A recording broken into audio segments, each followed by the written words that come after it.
হাসারাঙ্গাকে সামলানোর উপায় খুঁজে পেয়েছে বাংলাদেশ। 2024 সালের মার্চে চট্টগ্রামে হওয়া 3 ম্যাচের ওয়ানডে সিরিজের প্রথম ম্যাচে উইকেট শূন্য ছিলেন ওয়ানিন্দু হাসারাঙ্গা।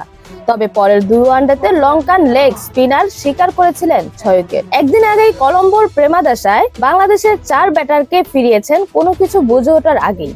অর্থাৎ বাংলাদেশের বিপক্ষে খেলা সবশেষ 3 ওয়ানডেতে একাই 10 উইকেট নিয়েছেন হাসারাঙ্গা।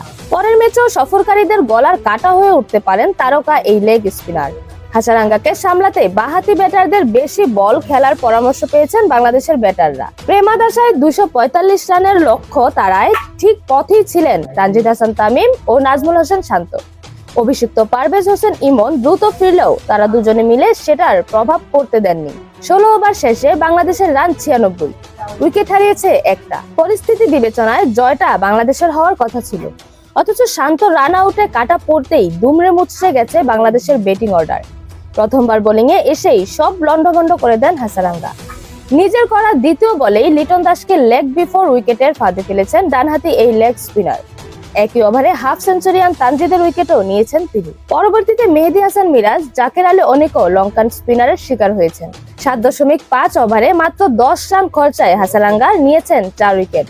দ্বিতীয় ওয়ানডেতেও তাকে সামলানোর চ্যালেঞ্জের মুখে পড়তে হবে বাংলাদেশি ব্যাটারদের। প্রথম ম্যাচ হেরে হাসারাঙ্গাকে সামলানোর উপায় খুঁজে বের করার চেষ্টা করছে সফরকারীরা। লম্বা আলোচনার ফাঁকে বাংলাদেশি ব্যাটারদের পরামর্শ দেওয়া হয়েছে, যখন হাসারাঙ্গা বোলিং করবেন তখন যেন উইকেট থাকা বাঁহাতি ব্যাটাররা যতটা সম্ভব বেশি বল খেলে। এমন পরিকল্পনা কাজে দিতে পারে সফরকারীদের। পরিসংখ্যান বলছে এখন পর্যন্ত 79 টি-20তে 131 উইকেট নিয়েছেন হাসারাঙ্গা, যেখানে 103 উইকেট নিয়েছেন ডানহাতি ব্যাটারের, বাকি 28 উইকেট পেয়েছেন বাঁহাতি ব্যাটারের। 50 ওভারের ক্রিকেটে 64 ম্যাচের শিকার 103 উইকেট, যার 74টি ডানহাতি এবং বাকি 29 উইকেট নিয়েছেন বাঁহাতি ব্যাটারের। হাসারাঙ্গাকে সামলাতে এই পথেই হাঁটতে চায় বাংলাদেশ। এই প্রসঙ্গে তানজিদ বলেন, দেখুন, আমাদের একটা লম্বা আলোচনা হয়েছে গত ম্যাচের ব্যাপারে। সেখানে কোচ আমাদের কিছু তথ্য দিয়েছে।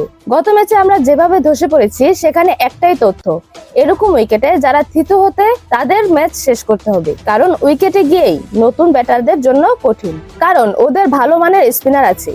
তাদের বিপক্ষে ব্যাটিং করা যারা থিতু হওয়া ব্যাটার থাকবে তাদের কাজ হবে ইনিংস যত লম্বা করা যায়। হাসারাঙ্গার বিপক্ষে বাঁহাতি ব্যাটার যারা থাকবে তাদের বেশি খেলা উচিত, কারণ বাঁহাতিদের বিপক্ষে সেও তো ইফেক্টিভ না যতটা ডানহাতি ব্যাটারদের বিপক্ষে। এরকম কিছু তথ্য আমাদের দেওয়া হয়েছে যেগুলো সামনের ম্যাচে সবাই কাজে লাগাবে আশা করি। কলম্বের উইকেটে ম্যাচ জিততে থিতু হওয়া ব্যাটারদের ম্যাচ শেষ করার পরামর্শ দিয়েছেন তানজিদ। তিনি বলেন, দেখুন, এখানে যেরকম উইকেট তাতে এখানে সবচেয়ে বেশি দরকার হচ্ছে যারা উইকেটে থিতু হবে তাদের আসলে অনেক লম্বা ইনিংস খেলতে হবে।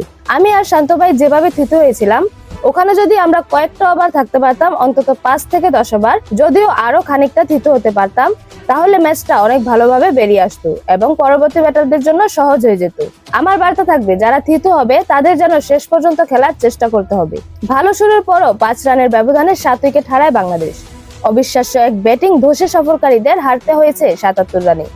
তানজিদের সঙ্গে শেষের দিকে জাকেরের হাফ সেঞ্চুরি কেবল হারের ব্যবধানই কমিয়ে দিয়েছে। 3 ম্যাচের সিরিজে 1-0-তে পিছিয়ে থেকে 5 জুলাই একই মাঠে দ্বিতীয় ওয়ানডেতে নামবে বাংলাদেশ।